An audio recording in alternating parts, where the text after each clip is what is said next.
छोटका दूल्हा के छोटका जीजा पंजहरवा निवासी वहाँ के तरफ से बहुत बहुत रुपये के पुरस्कार होने पड़ता।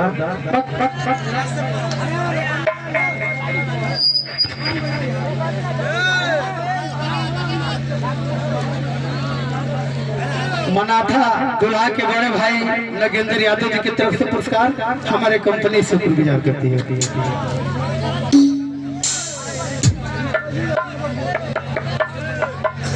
डीएसपी कोठे के मालिक विनोद वर्मा स्टेशन डुमराव स्टेशन उनके तरफ से पुरस्कार।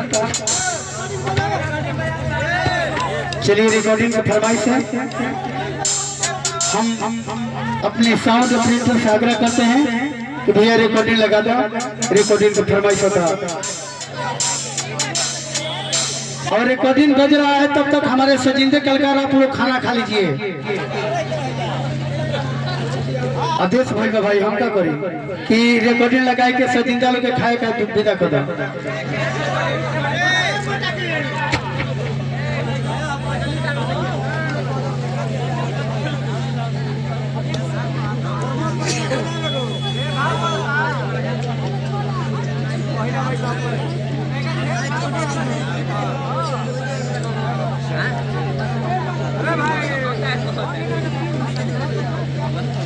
बड़ दूल्हा के जीजा जवही भाठी मालिक जवही सीताराम यादव जी की तरफ से ये 500 रुपये के पुरस्कार।